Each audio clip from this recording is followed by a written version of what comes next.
Hello and welcome दोस्तों, मैं सिंटू सुमन आपका स्वागत करता हूं आपके अपने चैनल एजुकेशन पॉइंट पे। आज हम लोग देखने वाले हैं किसी भी बोर्ड के लिए सबसे ज़्यादा महत्वपूर्ण जो टॉपिक है आपदा प्रबंधन के बारे में। चाहे आप 9th में, 10th में, 11th में, 12th में, आपदा प्रबंधन आपको पढ़ना ही पड़ता है। ठीक है, तो चलिए शुरू करते हैं। आज का जो वीडियो होगा बहुत ही ज़्यादा स्पेशल होने वाला है। अगर आपको वीडियो पसंद आए तो एक लाइक ज़रूर कर दीजिएगा। अगर चैनल पर पहली बार आए हैं तो सब्सक्राइब कर दीजिए। आज हम लोग जानेंगे आपदा के बारे में। ठीक है, तो आपदा क्या होता है, आपदा प्रबंधन किसे कहते हैं, आपदा के प्रकार क्या क्या होते हैं, और इसको हम आसानी से, बहुत ही आसानी से समझ पाएंगे। ठीक है, तो चलिए शुरू करते हैं। तो आपदा को समझने के लिए सबसे पहले आपको समझना पड़ेगा आपदा एक्चुअल में होता क्या है। ठीक है, तो आपदा यानी देखिए, परिभाषा आप लोग नोट करते जाइएगा। वैसे इस वीडियो में हम लोग ऑब्जेक्टिव और सब्जेक्टिव दोनों वीडियो को, मतलब दोनों टॉपिक को एक बार में ही कवर कर देंगे। पहले हम लोग ऑब्जेक्टिव को क्लियर करते हैं, उसके बाद सब्जेक्टिव पर चलेंगे। ठीक है, अगर आपको वीडियो पसंद आए तो एक लाइक जरूर कर दीजिएगा। चलिए, पहला क्वेश्चन है हमारा, भूकंप का मापन किसके द्वारा होता है। ठीक है, तो याद रखिए दोस्तों, भूकंप जो मापन किया जाता है वो रिएक्टर स्केल के द्वारा किया जाता है। ठीक है, ऑप्शन नंबर जो सी होगा इसका राइट उत्तर हो जाएगा। आपको पता होना चाहिए दोस्तों, जो भूकंप जो है, भूकंप एक्चुअल में क्या है, तो आपको समझना पड़ेगा कि जैसे मान लीजिए पल भर में, क्षण भर में, यानी वे सभी घटनाएं जिसके द्वारा जीव बहुत ही ज़्यादा नुकसान पहुंचता है, यानी जीवों की बहुत ही ज़्यादा क्षति होती है, जान माल की व्यापक क्षति होती है, उसे आपदा कहते हैं। ठीक है, तो आपदा फिर से एक बार रिवाइज कर दिया जाए। वे सभी घटनाएं जिनके द्वारा जान माल की व्यापक क्षति होती है उसे हम लोग आपदा कहते हैं। ठीक है दोस्तों, और आपदा जो होता है दोस्तों वो दो प्रकार का होता है। ठीक है, चलिए, पहला जो आपदा है, आपदा दो प्रकार का होता है। ठीक है, तो एक होता है मानव जनित आपदा और दूसरा होता है प्राकृतिक आपदा। ठीक है, तो चलिए वो आगे देखेंगे। चलिए, फिलहाल हमारा एक नंबर का क्वेश्चन था, भूकंप का मापन किसके द्वारा होता है। तो भूकंप का मापन जो है वो रिएक्टर स्केल के द्वारा किया जाता है। ऑप्शन नंबर सी इसका राइट उत्तर हो जाएगा। चलिए, अगला क्वेश्चन है हमारा 2 नंबर, नदियों में बाढ़ आने का प्रमुख कारण क्या है। तो दोस्तों आपको पता होना चाहिए, नदियाँ जो हैं वो बाढ़ आने का सबसे प्रमुख कारण है जल की अधिकता। ठीक है, अगर जल, किसी भी नदी में जल बहुत ही अधिक मात्रा में बढ़ जाएगा तो वो क्या होगा, उसमें बाढ़ आने की संभावना बढ़ जाती है। चलिए, अगला क्वेश्चन है हमारा, इनमें से कौन प्राकृतिक आपदा नहीं है। तो दोस्तों आपको पता होना चाहिए, यानी वैसी आपदाएं जो मानव की गलतियों के कारण अपघटित होती हैं उसे क्या कहते हैं हम लोग, मानव जनित आपदा कहते हैं, और जो हमारे हाथ में ना हो। ठीक है, यानी वैसी आपदाएं जो प्रकृति द्वारा घटित होती हैं उसे प्राकृतिक आपदा कहते हैं। और आपको पता होना चाहिए दोस्तों, यानी जिसका जिम्मेवार मानव होता है उसे मानव निर्मित आपदा यानी मानव जनित आपदा कहते हैं। तो यहाँ पर क्वेश्चन बोल रहा है प्राकृतिक आपदा नहीं है, इसका मतलब ये है कि अगर आप देखिएगा तो प्राकृतिक आपदा नहीं है, इसका मतलब क्या है, मानव जनित आपदा है। तो चलिए, एक सेकेंड दोस्तों, हाँ देखिए, अगर प्राकृतिक आपदा नहीं है इसका मतलब ये मानव जनित आपदा है। मानव जनित आपदा में क्या होगा, आतंकवाद आ जाएगा। क्यों? क्योंकि ये मानव के कारण ही घटित होता है। ठीक है, चलिए, अगला क्वेश्चन हमारा 4 नंबर, इनमें से कौन मानव जनित आपदा है। तो दोस्तों मानव जनित आपदा का तात्पर्य होता है जिसका जिम्मेवार मानव होता है। आप लोग को पता होना चाहिए, जैसे सांप्रदायिक दंगा का मतलब होता है धर्म के आधार पर दंगे करवाना। ठीक है, और दूसरा है हमारा आतंकवाद। तो आतंकवाद तो आपको पता ही होगा, टेररिज्म, ये बहुत ही मतलब एक देश जब दूसरे देश को आंतरिक रूप से क्षति पहुंचाता है तो वही आतंकवाद होता है। उसके बाद महामारी, मान लीजिए कोई बीमारी अगर व्यापक रूप से फैल जाए और जिससे जान माल की व्यापक क्षति हो तो वो एक तरह से महामारी कहलाती है। ठीक है, और इसका जिम्मेवार भी मानव स्वयं ही होता है। तो इसमें क्वेश्चन बोल रहा है मानव जनित आपदा है, तो इनमें से सभी इसका राइट उत्तर हो जाएगा। ऑप्शन नंबर डी इसका राइट उत्तर हो जाएगा। ठीक है, याद रखिए, ऑप्शन नंबर डी इसका राइट उत्तर होगा। चलिए, अगला क्वेश्चन है हमारा, भोपाल गैस त्रासदी किस प्रकार की आपदा थी। तो दोस्तों आपको पता होना चाहिए, भोपाल गैस त्रासदी जो थी वो जो आपदा थी, सबसे पहली बात ये मानव जनित आपदा थी, यानी मानव की गलती के कारण हुआ था। और यहाँ पर आपको एक बात ध्यान रखना दोस्तों, ये भोपाल जो गैस है इसमें मिथाइल आइसोसाइनेट की क्या हुआ था, रिसाव हुआ था। यानी मिथाइल आइसोसाइनेट के विस्फोट होने से इसमें बहुत हज़ारों लोगों की जान गई थी। ठीक है, शायद 1984 के आसपास हुआ था। ठीक है, तो चलिए, अगला क्वेश्चन है हमारा 6 नंबर, आपदा प्रबंधन किसे कहते हैं। तो दोस्तों आपको पता होना चाहिए, यानी कोई भी आपदा प्रबंधन, आपदा का अर्थ होता है कि जान माल की क्षति। ठीक है, और प्रबंधन का अर्थ होता है बचाव, प्रबंधन का अर्थ होता है बचाव। तो दोस्तों जब हम आपदा से बचाव करते हैं, यानी उसको कम करने का प्रयास करते हैं, तो वही हमारा आपदा प्रबंधन होता है। ठीक है, तो ऑप्शन नंबर देखिए, ऑप्शन नंबर सी में क्या है कि प्राकृतिक आपदाओं के दुष्परिणाम को कम करने का उपाय है। ठीक है, तो ऑप्शन नंबर सी इसका राइट उत्तर हो जाएगा। चलिए, अगला क्वेश्चन है हमारा, इनमें से कौन मानव जनित आपदा नहीं है? तो दोस्तों मानव जनित आपदा नहीं है, तो आपको पता होना चाहिए जैसे सांप्रदायिक दंगा, ऑप्शन नंबर ए में देखिए, सांप्रदायिक दंगा मानव जनित आपदा है, आतंकवाद भी मानव जनित आपदा है, रेल दुर्घटना भी मानव जनित आपदा है, ठीक है। ये तीनों मानव की गलती के कारण ही होता है, इसलिए ये मानव जनित आपदा है। लेकिन क्वेश्चन बोल रहा है मानव जनित आपदा नहीं है, तो ऑप्शन नंबर डी इसका राइट उत्तर हो जाएगा। चलिए अगला क्वेश्चन है हमारा, सुनामी क्या है? तो दोस्तों आप लोग भूकंप के बारे में जानते होंगे। भूकंप क्या होता है? यानी पृथ्वी का किसी भी कारण से कंपन करना भूकंप कहलाता है, ठीक है। यानी पृथ्वी जब हिलती है तो बहुत ज़्यादा जान माल की क्षति होती है और इसे हम लोग क्या कहते हैं? भूकंप कहते हैं। लेकिन जब ये समुद्र इलाका में होता है यानी महासागरों में होता है, तो महासागर में क्या होता है कि जब भूकंप आता है तो बहुत ही ज़्यादा क्या होता है, समुद्र का पानी आसपास के क्षेत्रों में फैल जाता है, जिससे जान माल की व्यापक क्षति होती है, जिसे हम लोग क्या कहते हैं? सुनामी कहते हैं, ठीक है। तो दोस्तों सुनामी एक प्रकार से क्या है? विनाशकारी समुद्री लहर है, ठीक है। तो ऑप्शन नंबर डी हो जाएगा, ठीक, ऑप्शन नंबर डी इसका राइट उत्तर हो जाएगा। चलिए अगला क्वेश्चन है हमारा, बिहार में भूकंप कब आया था? तो दोस्तों देखिए जैसे भूकंप के बारे में आप लोग को पता है, भूकंप और जैसे एक तरह से देखा जाए तो भूकंप मतलब सबसे ज़्यादा प्राकृतिक आपदाओं में से, विनाशकारी आपदाओं में से एक है, ठीक है। लेकिन बात करें बिहार की, तो बिहार में भूकंप जो आया था सबसे पहली बार और ख़तरनाक भूकंप आया था वो 1934 में आया था, ठीक है। और ये पूरे इतिहास में बहुत ही ज़्यादा प्रमुख हो जाता है क्योंकि बिहार में बहुत ही बड़ी भूकंप आई थी उस वर्ष, ठीक है। अगला क्वेश्चन है हमारा 10 नंबर, भूकंप किस प्रकार का आपदा है? तो दोस्तों भूकंप एक प्रकार से प्राकृतिक आपदा है, ऑप्शन नंबर सी इसका राइट उत्तर हो जाएगा। अगला क्वेश्चन है 11 नंबर, महाराष्ट्र में भूकंप आने का मुख्य कारण क्या था? तो दोस्तों जब महाराष्ट्र में भूकंप आई थी इसका प्रमुख कारण क्या था? तो पहला ऑप्शन है अधिक रेल परिचालन, ठीक है। तो दूसरा ऑप्शन है वृक्षारोपण आंदोलन, तीसरा है शहरीकरण, चौथा है कोयना बांध का निर्माण। तो देखिए दोस्तों भूकंप बहुत ही छोटे लेवल पर आता है, लेकिन जैसे बांध का निर्माण होता है तो वहाँ पर बहुत ज़्यादा इंफ्रास्ट्रक्चर की ज़रूरत होती है और बहुत ज़्यादा क्षति भी होती है, ठीक है। तो लेकिन महाराष्ट्र में भूकंप का प्रमुख कारण था ऑप्शन नंबर डी, कोयना बांध का निर्माण होना, ठीक है। चलिए अगला क्वेश्चन है हमारा 12 नंबर, इनमें कौन विस्तृत क्षेत्र को प्रभावित करने वाला आपदा है? यानी बहुत ही बड़े पैमाने पर प्रभावित करने वाला आपदा कौन सा है? तो आप लोग को पता होना चाहिए दोस्तों, यानी सबसे अधिक जो प्रभाव पड़ता है वो किससे पड़ता है? ओजोन परत के क्षय से, ठीक है। तो ओजोन जो परत होता है ये वायुमंडल में मध्यमंडल में स्थित होता है, ठीक है। और ओजोन परत जो है धीरे धीरे वो क्षय हो रहा है, इसका प्रमुख कारण है CFC, ठीक है। CFC का फुल फॉर्म होता है दोस्तों क्लोरोफ्लोरोकार्बन, और इसके कारण क्या होता है एक तरह से देखा जाए तो ओजोन परत यानी ओजोन का सूत्र होता है दोस्तों O3, और इसका नुकसान हो जाता है, ओजोन परत क्षय हो जाता है, जिसके कारण हमें स्किन कैंसर जैसे बीमारी देखने को मिलती है। ये बहुत ही ज़्यादा खतरनाक बीमारी है, अगर ये बहुत पूर्ण रूप से अगर क्षय हो जाएगा तो मनुष्य का बचना इम्पॉसिबल है, ठीक है।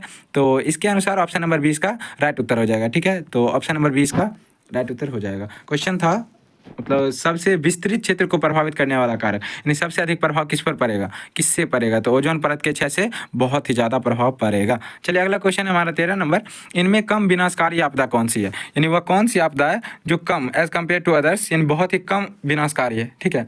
तो आपको पता होना चाहिए दोस्तों सबसे ज़्यादा विनाशकारी आपदाओं में से सूखा, बाढ़, सुनामी ये सभी बहुत ही बड़ी हैं, लेकिन भूस्खलन केवल और केवल पहाड़ी क्षेत्र या कमजोर भूमि वाले क्षेत्र पर ही आ सकते हैं, ठीक है। तो ऑप्शन नंबर ए इसका राइट उत्तर हो जाएगा। चलिए अगला क्वेश्चन है, सुनामी का प्रमुख कारण क्या है? तो दोस्तों सुनामी जो होता है अभी पहले ही बताए थे, जब भूकंप समुद्र में आता है, महासागरों में आता है, तो समुद्र की लहरें जो होती हैं वो काफ़ी ऊंची उड़ जाती हैं और आसपास के क्षेत्रों में काफ़ी नुकसान पहुंचाती है, जिसे हम लोग क्या कहते हैं? सुनामी के नाम से जानते हैं। तो एक तरह से देखा जाए तो सुनामी का प्रमुख कारण है समुद्र में भूकंप का आना, ठीक है। तो ऑप्शन नंबर ए इसका राइट उत्तर हो जाएगा, यानी समुद्र में भूकंप का आना ही सुनामी कहलाता है। चलिए अगला क्वेश्चन है, बंगाल की खाड़ी का चक्रवात किन महीने में भयानक हो जाता है, ठीक है। तो दोस्तों आपको पता होना चाहिए, एक तरह से देखा जाए साइक्लोन जो है वो खासकर पश्चिम बंगाल की बात करें तो पश्चिम बंगाल में सबसे ज़्यादा बहुत ही बड़ी समस्या है साइक्लोन की, ठीक है। और यह जब अक्टूबर नवंबर के महीने में ये बहुत ही विनाशकारी रूप ले लेता है, बहुत ही ज़्यादा भयानक हो जाता है। ऑप्शन नंबर डी इसका राइट उत्तर हो जाएगा, ठीक है। चलिए अगला क्वेश्चन है हमारा 16 नंबर, इनमें कौन भारत का सूखा क्षेत्र माना जाता है? तो दोस्तों सूखा क्षेत्र कहने का तात्पर्य यह है कि जहाँ पर वर्षा की बहुत ही कमी होती है, यानी वर्षा पर्याप्त मात्रा में नहीं पहुँच पाता है, वो हमारे लिए सूखा क्षेत्र होता है, ठीक है। तो आपको पता होना चाहिए भारत में सूखा क्षेत्र यानी एक तरह से देखा जाए तो पूर्वी राजस्थान जी, ये तो इसमें भी बहुत ही कम वर्षा होती है, और पूरा मध्य प्रदेश में भी सूखा कंटिन्यू आती है, और कर्नाटक का पठारी क्षेत्र ये भी है, तो इसका ऑप्शन नंबर डी इसका राइट उत्तर हो जाएगा। ठीक है, यानी सूखा क्षेत्र से सभी ग्रसित हैं, ऑप्शन नंबर डी इसका राइट उत्तर हो जाएगा। चलिए अगला क्वेश्चन है 17 नंबर, बाढ़ प्रबंधन में किस बात पर सबसे अधिक ध्यान दिया जाता है? तो दोस्तों आपको पता होना चाहिए, बाढ़ प्रबंधन अर्थात यानी जब बाढ़ आता है तो उससे बचाव के समय किस बात पर अधिक ध्यान देना चाहिए। ठीक है, तो सबसे पहली प्राथमिकता क्या है कि बाढ़ के समय में तटबंधों का निर्माण करना चाहिए। ठीक है, तो ऑप्शन नंबर बी देखिए, ऑप्शन नंबर बी इसका राइट उत्तर हो जाएगा, यानी नदी के दोनों ओर तटबंधों का निर्माण करना चाहिए, होना चाहिए। ठीक है, चलिए अगला क्वेश्चन है 18 नंबर, इनमें से कौन क्षेत्र भूस्खलन से अधिक प्रभावित होता है? तो दोस्तों आपको पता होना चाहिए, भूस्खलन जो है खासकर पहाड़ी क्षेत्रों में देखने को मिलता है। ठीक है, वहाँ की भूमि जो होती है, कभी कभी बर्फीली भूमि कमज़ोर होती है और कभी कभी अचानक से ढह जाती है, जिसके कारण बहुत सारे लोग मारे जाते हैं, बहुत जान माल की क्षति होती है। ये भूस्खलन सबसे अधिक पहाड़ी क्षेत्रों में देखने को मिलती है, जिसके कारण ऑप्शन नंबर ए इसका राइट उत्तर हो जाएगा। कश्मीर और उत्तराखंड में यह विशेष रूप से विनाशकारी होती है। ठीक है, अगला क्वेश्चन है हमारा 19 नंबर, सुनामी किस भाषा का शब्द है? तो दोस्तों आपको पता होना चाहिए, सुनामी जो है वो जापानी भाषा का शब्द है, और सुनामी का स्पेलिंग भी याद रखना है। ठीक है, TSUNAMI। ठीक है दोस्तों, सुनामी जो लगता है ऐसे लेकिन होता है टी से। ठीक है, तो आपको यहाँ पर ध्यान देना होगा। और सबसे अधिक दुनिया में सबसे अधिक सुनामी जो आती है वो कहाँ आती है? जापान में ही आती है। ठीक है, ये आपको विशिष्ट रूप से ध्यान देना। और सबसे अधिक भूकंप भी कहाँ आती है? जापान में ही आती है। ठीक है, और एक बात आपको ध्यान रखना, अगर क्वेश्चन पूछ देता है ज्वालामुखी, तो सबसे अधिक ज्वालामुखी जो है वो एक तरह से देखा जाए तो इंडोनेशिया में है। ठीक है, इंडोनेशिया में सबसे अधिक ज्वालामुखी है। सबसे अधिक सुनामी का प्रभाव जापान में देखने को मिलता है। सबसे अधिक भूकंप का प्रभाव भी जापान में देखने को मिलता है। ठीक है, ये बात को आपको ध्यान रखना है। चलिए अगला क्वेश्चन है हमारा 20 नंबर, बाढ़ क्या है? तो बाढ़ दोस्तों, बाढ़ मनुष्य की गलती के कारण नहीं होता, बल्कि पानी की अधिकता के कारण होता है, जिसके कारण ये प्राकृतिक आपदा के अंतर्गत आता है। ठीक है, ऑप्शन नंबर ए इसका राइट उत्तर हो जाएगा। चलिए अगला क्वेश्चन है हमारा, सूखे से बचाव का एक प्रमुख कारण क्या है? यानी हम लोग सूखे से बचाव कैसे कर सकते हैं? तो दोस्तों एक सेकेंड देखिए दोस्तों, सूखा जो है भारत में एक बहुत ही बड़ी समस्या है। ठीक है, यानी जिन क्षेत्रों में वर्षा नहीं होती है या बहुत ही कम होती है, वहाँ पर हर एक वर्ष सूखा की समस्या देखने को मिलती है, और ये बहुत ही ज़्यादा बहुत ही गंभीर समस्या है। ठीक है, इसको मतलब सॉल्व करने के लिए यानी सूखे से बचाव का सबसे प्रमुख तरीका है कि हम लोग जल का सदुपयोग करें और वर्षा जल को संग्रहित करें। ठीक है, और उनका उपयोग करें। ठीक है, तो ऑप्शन नंबर ए इसका राइट उत्तर हो जाएगा। चलिए अगला क्वेश्चन है दोस्तों 22 नंबर, बिहार का कौन सा क्षेत्र बाढ़ग्रस्त क्षेत्र है? यानी बिहार का कौन सा क्षेत्र बाढ़ग्रस्त क्षेत्र है? देखिए दोस्तों, ये क्वेश्चन बहुत ही ज़्यादा इंपॉर्टेंट है। ठीक है, तो आपको पता होना चाहिए, उत्तरी जो बिहार है वो हर वर्ष बाढ़ वहाँ पर आती ही आती है। ठीक है, तो ऑप्शन नंबर डी इसका राइट उत्तर हो जाएगा। और सबसे प्रमुख कारण है यहाँ पर कोसी नदी का होना। ठीक है, तो क्वेश्चन आ सकता है, कोसी नदी जो है वो सबसे अधिक बाढ़ लाती है बिहार में, और इसे बिहार का शोक भी कहा जाता है। तो बिहार का शोक किस नदी को कहा जाता है? कोसी को। ठीक है, तो ऑप्शन नंबर डी इसका राइट उत्तर हो जाएगा। दोस्तों अगर बैकग्राउंड में थोड़ा नॉइस आ रहा है तो उसको थोड़ा इग्नोर कीजिए। ठीक है, चलिए अगला क्वेश्चन है हमारा 23 नंबर, निम्नलिखित में से किस नदी को बिहार का शोक कहा जाता है? तो अभी जस्ट क्वेश्चन यही हुआ है, बिहार का शोक कोसी नदी को कहा जाता है। चलिए अगला क्वेश्चन है हमारा 24 नंबर, सूखे के लिए जिम्मेवार कारक कौन सा है? तो दोस्तों सूखा जो होता है, सूखा एक तरह से जल की बहुत ही कमी जब हो जाती है तो उस स्थिति को क्या कहते हैं हम लोग? सूखा कहते हैं। अर्थात जब वर्षा बहुत ही कम मात्रा में होगी तो वो सूखा का प्रमुख कारण बनेगा, यानी ऑप्शन नंबर सी इसका राइट उत्तर हो जाएगा। चलिए अगला क्वेश्चन है हमारा 25 नंबर, कुशहा तटबंध किस नदी पर स्थित है? यानी जो दोस्तों कुशहा तटबंध है वो एक तरह से देखा जाए तो कुशहा तटबंध किस नदी के किनारे अवस्थित है? तो यह कोसी नदी के किनारे अवस्थित है, बनाया गया है। ठीक है, और क्योंकि कोसी नदी जो है बिहार में हर एक वर्ष बहुत ही ज़्यादा क्षति पहुंचाती है, इसी के बचाव के लिए कुशहा तटबंध का निर्माण किया गया है। चलिए अगला क्वेश्चन है हमारा 26 नंबर क्वेश्चन है, सॉरी एक सेकेंड, 26 नंबर क्वेश्चन है दोस्तों, भाखड़ा नंगल बांध किस नदी पर बनाया गया है? तो देखिए ये जो है ये बहुत ही ज़्यादा इंपॉर्टेंट क्वेश्चन है। ठीक है, और आपको पता होना चाहिए भाखड़ा नंगल जो बांध है दोस्तों, भाखड़ा नंगल बांध ये सतलज नदी के किनारे अवस्थित है। ऑप्शन नंबर डी इसका राइट उत्तर हो जाएगा। ठीक है, आपको ध्यान रखना। अगला क्वेश्चन है हमारा, निम्नलिखित में से किस क्षेत्र के जाड़े के दिनों में बाढ़ से ग्रस्त होने की आशंका होती है? तो दोस्तों आपको पता होना चाहिए, मतलब एक तरह से क्वेश्चन बोल रहा है, निम्नलिखित में से किस क्षेत्र के जाड़े के दिनों में बाढ़ से ग्रस्त होने की संभावना होती है। तो जैसे आप लोग भारत को देखते होंगे, भारत में जैसे मानसून प्रवेश करती है दोस्तों केरल के रास्ते, ठीक है, लेकिन क्या होता है कुछ मानसून जो आती है यानी लौटती मानसून के कारण वर्षा तमिलनाडु में होता है, जिसके कारण वो जो है वो बहुत ही ज़्यादा लौटते मानसून के कारण होता है, जो कि एक तरह से जाड़ों के दिनों में ही वर्षा होती है और वहाँ बाढ़ आने की संभावना बढ़ जाती है। ऑप्शन नंबर 20 का राइट उत्तर हो जाएगा। अगर वीडियो पसंद आ रही हो तो लाइक कर दो, प्लीज़ कर दो। ठीक है, अगला क्वेश्चन है हमारा, पश्चिम बंगाल में बाढ़ की विभीषका वाली नदी कौन सी है? यानी जिस प्रकार से बिहार का शोक कहा जाता है कोसी नदी को, उसी प्रकार से सबसे ज़्यादा पश्चिम बंगाल में सबसे ज़्यादा जो बाढ़ आती है वो दामोदर नदी के कारण आती है। ऑप्शन नंबर ए इसका राइट उत्तर हो जाएगा। अगला क्वेश्चन है हमारा, बिहार की बड़ी त्रासदियों में से एक क्या है? तो दोस्तों बिहार में सबसे ज़्यादा बड़ी समस्या है बाढ़ है, और खासकर उत्तरी बिहार में तो प्रत्येक वर्ष बाढ़ आती ही आती है। ठीक है, बहुत ही ज़्यादा जान माल की क्षति पहुँचती है। ठीक है, तो अगला क्वेश्चन है हमारा 30 नंबर, सतलज नदी पर कृत्रिम जलाशय बनाया गया है, यानी सतलज वह कौन सा मतलब जलाशय बनाया गया है जो सतलज नदी पर बनाया गया है? ठीक है, तो ये क्वेश्चन बहुत ही ज़्यादा इंपॉर्टेंट है। तो सतलज नदी पर गोविंद सागर जलाशय बनाया गया है। ऑप्शन नंबर सी इसका राइट उत्तर हो जाएगा। ठीक है, अगला क्वेश्चन है हमारा, सुखाड़ यानी सूखा किस प्रकार की आपदा है? तो दोस्तों सुखाड़ यह भी मनुष्य के कंट्रोल में नहीं है, अर्थात यह भी एक प्रकार से प्राकृतिक आपदा है। चलिए अगला क्वेश्चन है हमारा 32 नंबर, कृषि सुखाड़ होता है। तो दोस्तों कृषि सुखाड़ का तात्पर्य यह है जब मिट्टी में क्या होता है नमी की मात्रा बहुत ही कम हो जाती है, तो ये कृषि सुखाड़ का कारण बनती है, जिसके कारण भूमि की जो उर्वरक शक्ति है वो भी घट जाती है और उपज भी बहुत ही कम होती है। इसीलिए ऑप्शन नंबर 20 का राइट उत्तर हो जाएगा। चलिए अगर आपको अच्छा करना है तो दोस्तों देखिए इस सभी क्वेश्चन को कॉपी में अरेंज कर लीजिए, अच्छे से लिख लीजिए ताकि बार बार रिवाइज करते रहें। हालांकि वीडियो को प्ले लिस्ट में सेव कर लीजिए, बाद में एक वीडियो से आपका क्या होगा पूरा कवर हो जाएगा। ठीक है, तो चलिए अगला क्वेश्चन है हमारा 33 नंबर, एक सेकेंड, हाँ 32 नंबर क्वेश्चन हमारा हो चुका है। 32 नंबर क्वेश्चन है, कृषि सुखाड़ होता है तो मिट्टी के नमी के अभाव में। ठीक है, ये क्वेश्चन हमारा हो चुका है, तो ऑप्शन नंबर 20 का राइट उत्तर था। चलिए अगला हमारा क्वेश्चन है, एक सेकेंड दोस्तों, अगला क्वेश्चन है, कृषि सूखा से बचने का सर्वोत्तम उपाय क्या है? तो दोस्तों कृषि सूखा जो है इसका सबसे मतलब बचने का सबसे अच्छा उपाय क्या है?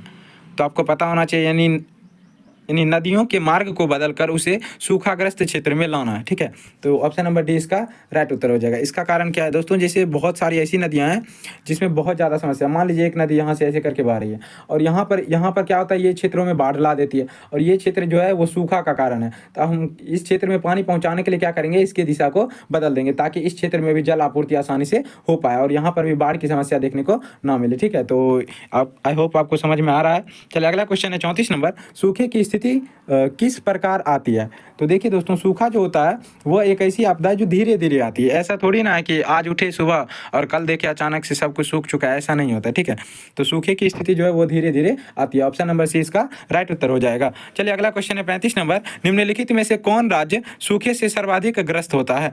तो देखिए दोस्तों सूखे से सबसे अधिक ग्रस्त राज्यों में से 2 राज्य प्रमुख हैं, राजस्थान और गुजरात। ठीक है, ऑप्शन नंबर डी इसका राइट उत्तर हो जाएगा। अगला क्वेश्चन है हमारा 37 नंबर, बिहार के कितने जिलों में आपात कार्रवाई केंद्र स्थापित करने की योजना है? तो दोस्तों बिहार के लगभग सभी जिलों में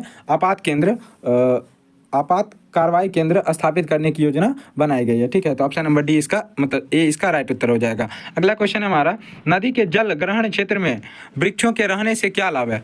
तो दोस्तों एक सेकेंड देखिए क्वेश्चन क्या है 38 नंबर हमारा, नदी के जल ग्रहण क्षेत्रों में वृक्ष के रहने से क्या लाभ है? तो दोस्तों आपको पता होना चाहिए जो वर्षा जो होती है वो वृक्ष के कारण ही होती है। ठीक है, तो वृक्ष इसका प्रमुख कारण है क्योंकि ये जो होती है मतलब वृक्ष जो होते हैं बादल को अपनी ओर आकर्षित करते हैं और वर्षा की संभावना बढ़ जाती है। ठीक है, तो ऑप्शन नंबर डी इसका राइट उत्तर हो जाएगा। ठीक है, तो आई होप आपको मतलब पसंद आ रहा हो वीडियो, अगर आ रहा है तो लाइक जरूर कर दीजिए और इस सभी क्वेश्चन को कॉपी में नोट कर लीजिए। ठीक है, अभी ऑब्जेक्टिव पे हैं, इसके बाद सब्जेक्टिव भी आ रहा है। ठीक है, चलिए अगला क्वेश्चन है हमारा अगला क्वेश्चन है 39 नंबर, आपदा प्रबंधन का प्रमुख घटक कौन सा है? ठीक है, यानी आपदा प्रबंधन का सबसे प्रमुख घटक क्या है? तो दोस्तों आपदा प्रबंधन क्या होता है आपको समझना पड़ेगा, यानी आपदा से पूर्व जो भी हम बचाव करते हैं वो हमारे लिए आपदा प्रबंधन कहलाते हैं। ठीक है, और इसमें सभी लोगों की अहम भूमिका होती है। तो इसका आंसर ऑप्शन नंबर डी इसका राइट उत्तर हो जाएगा। ठीक है, क्यों? क्योंकि इसके लिए स्थानीय प्रशासन, स्वयंसेवी संगठन और गांव मोहल्ले के लोग भी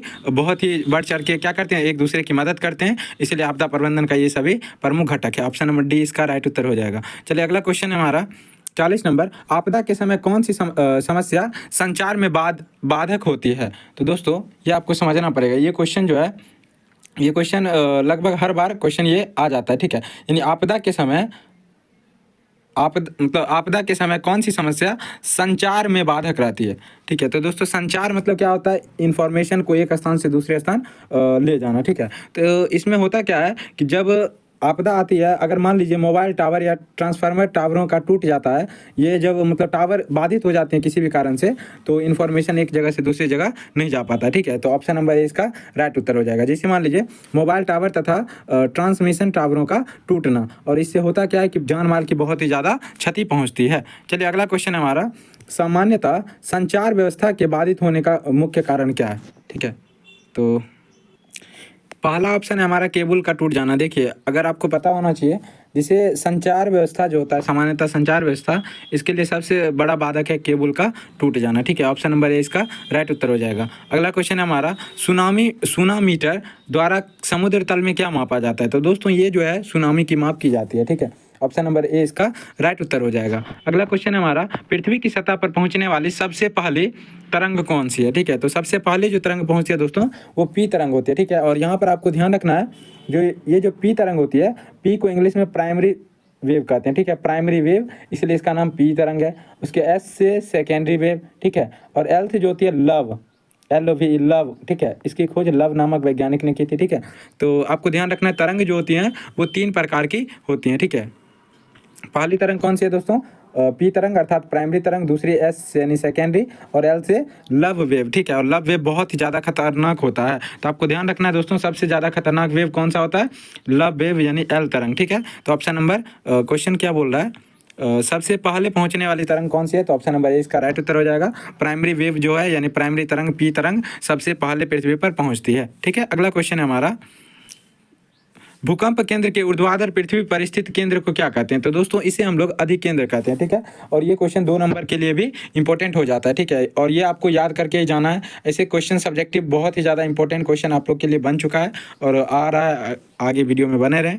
अगला क्वेश्चन है, भूपटल के नीचे का वह स्थल जहां भूकंप का जन्म होता है वो क्या कहलाता है? यानी जिस क्षेत्र पर भूकंप का जन्म होता है, यानी सबसे पहली बार, वो क्षेत्र क्या कहलाता है? दोस्तों उसे हम लोग भूकंप केंद्र के नाम से जानते हैं। ऑप्शन नंबर ए इसका राइट उत्तर हो जाएगा। ठीक है, अगला क्वेश्चन है, निम्नलिखित में से कौन सी भूकंपीय तरंग नहीं है? तो आपको पता है भूकंपीय तरंग ओनली 3 है, पी, एल और एस, यानी भूकंपीय तरंग 3 है, प्राइमरी, सेकेंडरी एंड लव तरंग। ठीक है, तो क्वेश्चन बोल रहा है भूकंपीय तरंग नहीं है, इसका मतलब ऑप्शन नंबर डी इसका राइट उत्तर हो जाएगा, क्योंकि यह एक प्रकार से भूकंपीय तरंग नहीं है। ठीक है, तो चलिए आगे क्वेश्चन है हमारा 47 नंबर, भारत को कितने भूकंपीय क्षेत्रों में बांटा गया? तो दोस्तों भारत को मुख्यतः 5 भूकंपीय क्षेत्रों में बांटा गया। ठीक है, तो ये आपको ध्यान रखना है, और 5 क्षेत्र कौन कौन से हैं तो वो क्वेश्चन अभी सब्जेक्टिव में आप लोग के सामने जल्दी प्रस्तुत होने वाला है। ठीक है, चलिए अगला क्वेश्चन है हमारा 48 नंबर, सुनामी किस स्थान पर आता है? तो दोस्तों सुनामी तो आप लोग को पता होना चाहिए, सुनामी तो एक तरह से समुद्र में जो भूकंप आता है वही सुनामी कहलाता है। तो ऑप्शन नंबर 20 का राइट उत्तर हो जाएगा। सुनामी जो है दोस्तों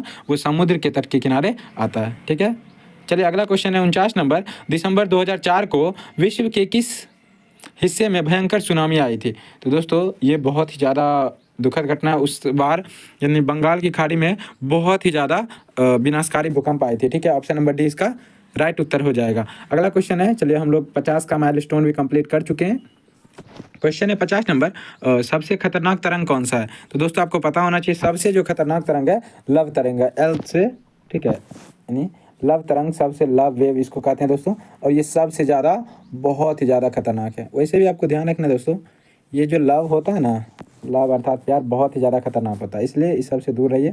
चलिए अगला क्वेश्चन है हमारा 51 नंबर, बस्ती मकान में आग लगने की स्थिति में आप क्या करना चाहिए? ठीक है, हम लोग को क्या करना चाहिए? तो सबसे प्रायोरिटी देनी चाहिए कि अग्निशामक जो यंत्र होंगे उनका क्या करना चाहिए, उनको बुलाना चाहिए। ठीक है, तो ऑप्शन नंबर सी इसका राइट उत्तर हो जाएगा। ठीक है, तो ऑप्शन नंबर सी इसका राइट उत्तर हो जाएगा। चलिए एक सेकेंड कलर चेंज कर लेते हैं। चलिए अगला क्वेश्चन है हमारा, बाढ़ के समय निम्नलिखित में से किस स्थान पर जाना चाहिए। ठीक है, तो बाढ़ के समय कहाँ जाना चाहिए, ये तो बहुत ही आसान क्वेश्चन है, ऊंचे भूमि पर जाना चाहिए। ठीक है, तो ऑप्शन नंबर सी इसका राइट उत्तर हो जाएगा। अगर आप लोग नदी में जाते हैं तो जल्दी ही ऊपर चले जाएंगे, इसलिए अच्छा होगा कि ऊंचे भूमि वाले स्थान पर ही जाएं। ठीक है, चलिए अगला हमारा क्वेश्चन है, एक सेकेंड, 53 नंबर क्वेश्चन है, मलबे के नीचे दबे हुए लोगों को पता लगाने के लिए किस यंत्र की मदद ली जाती है। तो दोस्तों आपको पता होना चाहिए, इसमें इंफ्रारेड जो कैमरा होता है इसकी मदद ली जाती है। ऑप्शन नंबर बी इसका राइट उत्तर हो जाएगा। ठीक है, एक सेकेंड, हाँ इसका ऑप्शन नंबर बी इसका राइट उत्तर हो जाएगा। चलिए अगला क्वेश्चन है हमारा 54 नंबर, आग से जलने की स्थिति में जले हुए स्थान पर क्या प्राथमिक उपचार करना चाहिए। तो दोस्तों सबसे पहला उस स्थान पर ठंडा पानी डालना चाहिए। ठीक है, तो ऑप्शन नंबर ए इसका राइट उत्तर हो जाएगा। ठीक है, चलिए अगला हमारा क्वेश्चन है 55 नंबर क्वेश्चन है, संचार का सबसे लोकप्रिय साधन कौन सा है। तो दोस्तों आपको ध्यान रखना है, पहले के समय में संचार का सबसे लोकप्रिय साधन सार्वजनिक टेलीफोन हुआ करता था, क्योंकि उस समय मोबाइल फ़ोन नहीं हुआ करता था, जिसके कारण लोग ज़्यादातर टेलीफोन की मदद से क्या करते थे, सब कुछ कर पाते थे। लेकिन वर्तमान समय में क्या है कि बहुत ही ज़्यादा टेक्नोलॉजी डेवलप होने के कारण यानी सबसे अच्छा जो साधन माना जाएगा वो मोबाइल फ़ोन ही माना जाएगा। ठीक है, तो ऑप्शन नंबर बी इसका राइट उत्तर हो जाएगा। चलिए अगला क्वेश्चन है हमारा, वैकल्पिक संचार साधन इनमें से कौन नहीं है। ठीक है, तो वैकल्पिक संचार साधन निम्नलिखित में से कौन नहीं है, तो ये इस बात को आपको ध्यान रखना है, इसमें अंतरिक्ष आ जाएगा। ठीक है, तो अंतरिक्ष नहीं होगा, ऑप्शन नंबर डी इसका राइट उत्तर हो जाएगा। अगला क्वेश्चन है, इनमें से कौन सा प्राकृतिक आपदा नहीं है। तो दोस्तों आतंकवाद जो है वो प्राकृतिक आपदा नहीं है, वो मानव निर्मित आपदा है। चलिए ठीक है, अगला क्वेश्चन है हमारा, सुदूर संवेदी उपग्रह, रिमोट सोर्सिंग उपग्रह जिसको कहते हैं, ठीक है, का उपयोग किस लिए होता है। तो दोस्तों ये जो है ये आपको ध्यान रखना, इसका जो उपयोग होता है दोस्तों वो एक तरह से दूर संचार के लिए भी होता है, संसाधनों की खोज के लिए भी होता है, मौसम विज्ञान के लिए भी होता है, अर्थात ऑप्शन नंबर डी इसका राइट उत्तर हो जाएगा। ठीक है, चलिए अगला क्वेश्चन हमारा, भारत में कितने प्रतिशत भूमि भूकंप प्रभावित है। तो आपको पता होना चाहिए दोस्तों, भारत में 50% से भी अधिक, अर्थात यहाँ पर 56% आ जाएगा, लगभग 56% भूमि ऐसी है जहाँ पर भूकंप कंटिन्यू आती ही रहती है। ठीक है, लेकिन बहुत ही छोटी छोटी आती है। चलिए आगे देखिए, अगला क्वेश्चन है हमारा 60 नंबर, वर्तमान में सबसे अधिक उपयोग होने वाला साधन कौन सा है। ठीक है, यानी सबसे अधिक उपयोग होने वाला साधन है हमारा मोबाइल फ़ोन। ठीक है, ऑप्शन नंबर सी इसका राइट उत्तर हो जाएगा। चलिए अगला क्वेश्चन है, रिग बांध किसके लिए उपयोगी होता है। तो दोस्तों जो रिग बांध है, ये क्वेश्चन मतलब आ भी सकता है, रिग बांध किसके लिए उपयोगी है, तो ये बाढ़ के लिए उपयोगी होता है। ठीक है दोस्तों, ये बाढ़ को नियंत्रित करने के लिए बहुत ज़्यादा कंट्रोल करने के लिए बहुत ज़्यादा आवश्यक है। चलिए अगला क्वेश्चन है हमारा 62 नंबर, भूकंप संभावित क्षेत्रों में भवनों की आकृति कैसी होनी चाहिए। तो आपको पता होना चाहिए दोस्तों, जो भूकंप संबंधित जो क्षेत्र होते हैं वहाँ भवनों की आकृति आयताकार होनी चाहिए। ठीक है, ऑप्शन नंबर डी इसका राइट उत्तर हो जाएगा। अगला क्वेश्चन है हमारा, सुनामी प्रभावित क्षेत्रों में मकानों का निर्माण कहाँ करना चाहिए। तो दोस्तों जहाँ सुनामी अर्थात समुद्र के इलाके जो होते हैं उससे काफ़ी दूर हमारा क्या होना चाहिए, घर होना चाहिए। ठीक है, तो आपको ध्यान रखना है, समुद्र तट से दूर ऊंचाई पर हमको घर बनाना चाहिए। ठीक है, देखिए ऑप्शन नंबर बी इसका राइट उत्तर हो जाएगा। तो अब ये हमारा था बहुत ही ज़्यादा इंपॉर्टेंट ऑब्जेक्टिव। अब हम लोग चलते हैं सब्जेक्टिव की ओर। अगर वीडियो पसंद आए तो ज़रूर लाइक कर दीजिएगा, और लाइक एम है मात्र 100 लाइक का, और हम लोग जल्दी ही 200 सब्सक्राइबर भी कंप्लीट करने वाले हैं। तो उम्मीद है कि आज ये आप लोग लक्ष्य पूरा कर सकते हैं। ठीक है, और ज़्यादा से ज़्यादा वीडियो को शेयर जरूर कर दीजिए। चलिए अगला क्वेश्चन है हमारा, आप सब्जेक्टिव की ओर बढ़ते हैं, जो कि आप लोग को बहुत ही ज़्यादा काम आने वाला है। ठीक है, चाहे आप 9th में हो, 10th में हो, 11th में हो या फिर 12th में। ठीक है, चलिए क्वेश्चन है, आपदा किसे कहते हैं। तो दोस्तों जो आपदा है वो एक तरह से देखा जाए तो हमारे सामाजिक आर्थिक जीवन को भारी खतरे में डालने वाली अकस्मात घटना जो होती है वो आपदा होती है। अगर ये परिभाषा अच्छी लगे तो ठीक है, यहाँ पर वास्तव में यहाँ पर खतरा होना चाहिए। ठीक है, लेकिन आपको अगर ये परिभाषा अच्छा ना लगे तो दूसरा परिभाषा भी तैयार है। ठीक है दोस्तों, एक सेकेंड, चलिए दूसरा परिभाषा क्या है, जिसे आप लोग बोल सकते हैं यानी वे सभी घटनाएं जिनके द्वारा जीवों मतलब एक सेकेंड, वे सभी घटनाएं जिनके द्वारा जान माल की व्यापक क्षति पहुंचती है उसे हम लोग आपदा कहते हैं। ठीक है, जैसे भूकंप, सुनामी, बाढ़, आतंकवाद इत्यादि, ये सभी इनके उदाहरण हो जाएंगे। चलिए आई होप आपको अच्छा लग रहा है। दूसरा क्वेश्चन है हमारा, आपदा प्रबंधन की आवश्यकता क्यों पड़ती है। तो दोस्तों आपदा प्रबंधन की आवश्यकता क्यों पड़ती है, तो आंसर आ रहा है स्क्रीन पर, आप लोग नोट कर लीजिए और बहुत ही आप लोग खुद समझिए। आपदा प्रबंधन जो है दोस्तों, जब आपदा आती है तो जान माल की बहुत ही ज़्यादा क्या होती है, क्षति पहुंचती है। और इससे पूर्व हम लोग को क्या करना चाहिए, पूर्व या पश्चात इस क्षति को कम करने के लिए हमें कुछ ना कुछ क्या करना चाहिए, प्रयत्न करना चाहिए, जिससे नुकसान बहुत ही कम हो। ठीक है, और देखिए एक तरह से देखिए यहाँ पर एक सेकेंड देखिए, आपदा प्रबंधन की आवश्यकता आपदा के पूर्व एवं पश्चात होने वाली क्षति को कम करने के लिए किया जाता है। ठीक है, और एक तरह से देखा जाए प्राकृतिक आपदा या मानव निर्मित आपदा इत्यादि के घटित होने से अधिक मात्रा में जैविक एवं अजैविक संसाधनों का नुकसान होता है। इसी संदर्भ में लोगों को विशेष प्रशिक्षण देकर उसे प्रभाव को कम करना आपदा प्रबंधन कहलाता है। ठीक है, तो आपको ये परिभाषा अच्छा नहीं लगे तो एक मिनट देखिए, आपदा से पूर्व अर्थात पश्चात आपदा से बचाव के उपाय को ही आपदा प्रबंधन कहते हैं। सिंपल सा डेफिनेशन है दोस्तों, यानी आपदा से पूर्व या पश्चात आपदा से बचाव के उपाय को ही क्या कहते हैं, आपदा प्रबंधन कहते हैं। ठीक है, तो अगला क्वेश्चन हमारा, आपदा प्रबंधन किसे कहते हैं, तो ये तो फिर से आ गया। आपदा चाहे जिस प्रकार की हो, इसमें धन एवं संसाधनों की अपार क्षति होती है, यानी बहुत ही ज़्यादा नुकसान पहुंचता है। ठीक है, यानी बहुत ही ज़्यादा अपार यानी बहुत ज़्यादा नुकसान पहुंचता है, और इस संभावित अपार क्षति को कम करने का उपाय ही आपदा प्रबंधन कहलाता है। चलिए अगला क्वेश्चन है हमारा, प्राकृतिक आपदा एवं मानव जनित आपदा में अंतर उदाहरण सहित स्पष्ट करें। ठीक है, तो देखिए प्राकृतिक आपदा क्या होता है, मानव जनित आपदा क्या होता है। जैसे प्राकृतिक आपदा को समझ लीजिए, एक सेकेंड,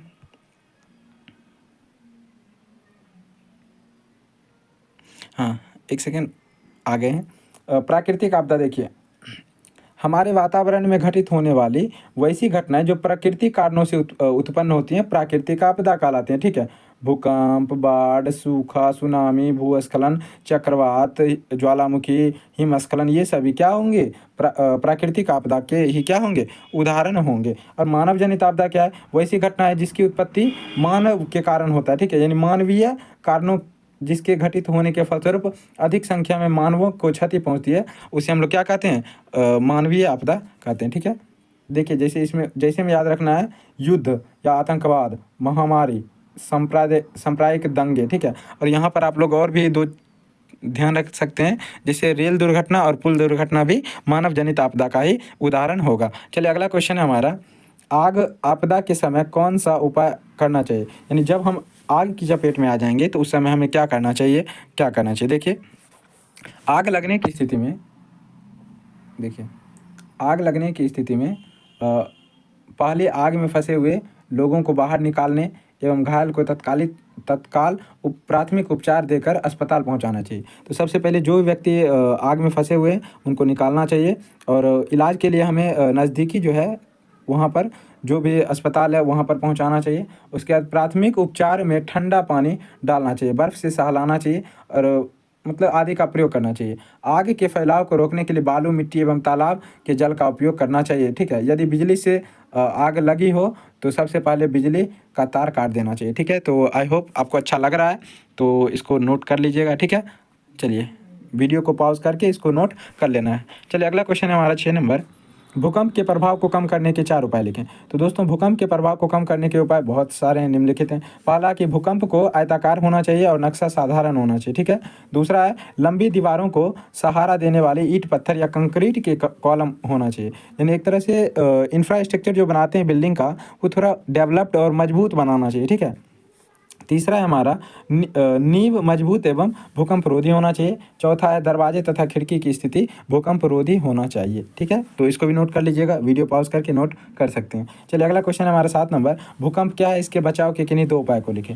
दोस्तों भूकंप एक प्रकार से प्राकृतिक आपदा है। ठीक है, और अगर मान लीजिए किसी भी कारण से अगर पृथ्वी का कंपन करता है तो उसे हम लोग क्या कहते हैं, भूकंप कहते हैं। यानी जब किसी बाहरी या आंतरिक कारणों से पृथ्वी के भूपटल में कंपन उत्पन्न होता है तो उसे हम लोग क्या कहते हैं, भूकंप कहते हैं।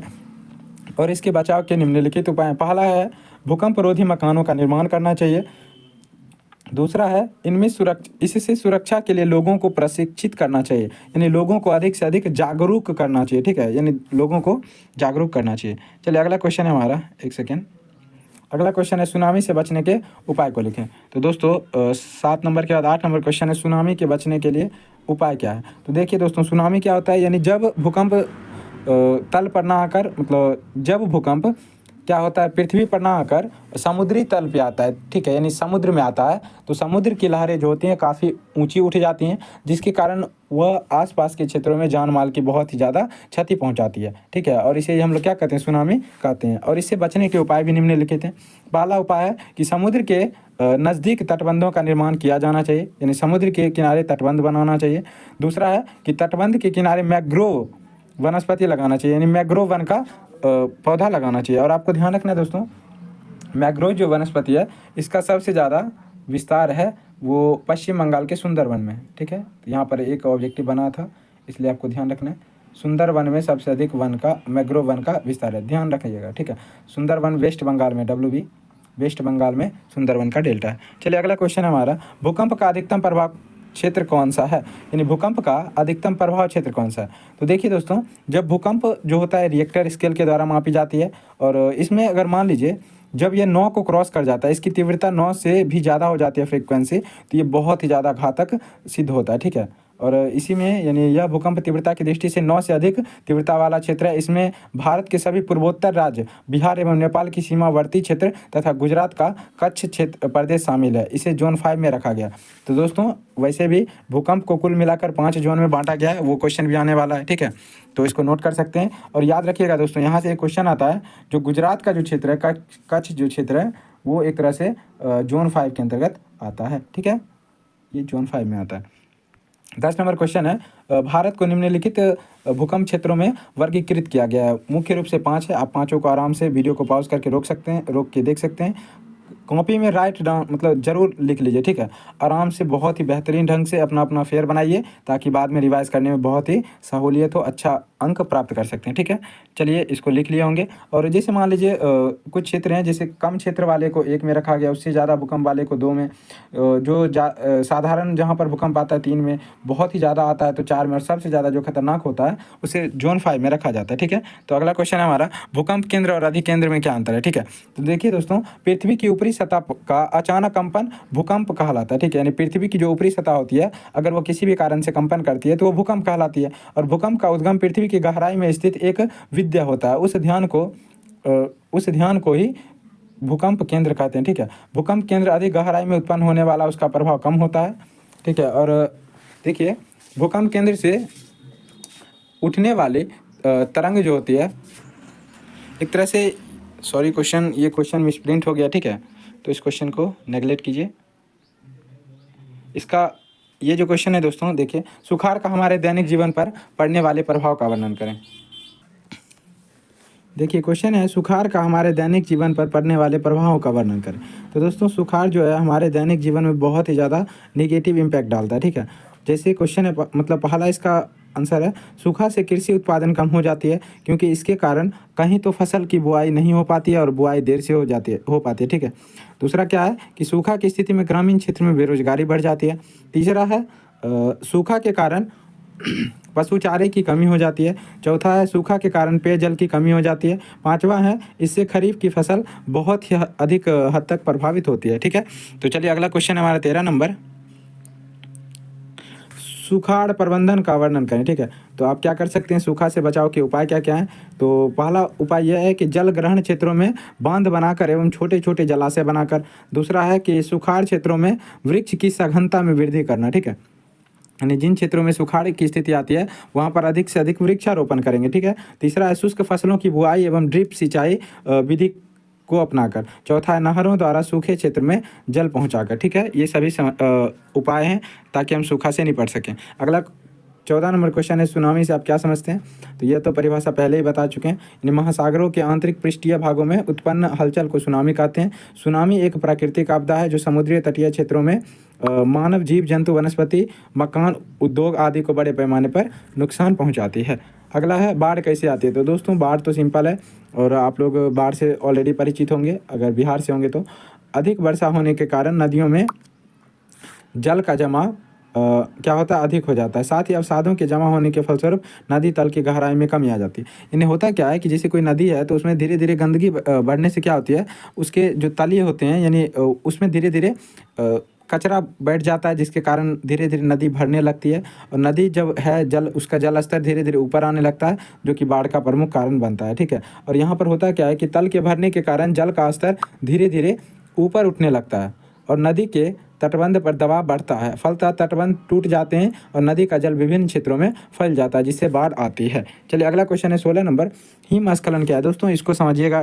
ठीक है, कुछ नदियों का स्रोत हिम आच्छादित होता है, यानी कुछ जो नदी जहाँ से निकलती हैं वो ज़्यादातर नदियाँ हिम आच्छादित क्षेत्रों से निकलती हैं, अर्थात बर्फीले क्षेत्रों से ही निकलती हैं। बर्फ़ के बहुत अधिक मात्रा में पिघलने से नदियों में अचानक बहुत अधिक पानी बढ़ने लगता है। ठीक है, और मैदानी भागों में बहाव में अवरोध होने पर यह किनारों को तोड़कर अगल बगल के क्षेत्रों को जलमग्न कर देता है और हिमाचल प्रदेश उत्तराखंड राज्य इसके प्रभाव में रहता है। ठीक है, ज़्यादातर ये दो राज्य ध्यान रखिएगा, हिमस्खलन में हिमाचल प्रदेश और उत्तराखंड, और एक जम्मू कश्मीर को भी याद कर लीजिएगा। ठीक है, चलिए अगला क्वेश्चन है वज्रपात क्या है, तो ये बहुत ही ज़्यादा इंपॉर्टेंट है, ये आपको पता होगा, जो बिजली गिरती है वही है वज्रपात। ठीक है, जैसे वर्षा के समय बादलों में अधिक हलचल होने पर उसके आपस में घर्षण के कारण भूमि पर बिजली गिरती है, इसे वज्रपात कहते हैं। इसमें पशु और मनुष्य मर जाते हैं। ठीक है, उसके बाद मकान टूट जाते हैं और पेड़ की डालियाँ भी टूट जाती हैं। ठीक है, तो चलिए आपको वीडियो बहुत ही पसंद आया होगा तो एक लाइक कर दीजिए, और हमारा मतलब लाइक टारगेट है मात्र 100 लाइक का, और मुझे उम्मीद है आप कर दीजिएगा। अगर वीडियो पर पहली बार मतलब चैनल पर आए हैं तो चैनल को सब्सक्राइब कर लीजिए। ठीक है, बेल आइकन को भी दबा दीजिए। धन्यवाद, शेयर ज़रूर कर दीजिएगा। ठीक है, ज़्यादा से ज़्यादा लोगों तक शेयर कर दीजिएगा। ठीक है, तो thanks for watching, bye bye.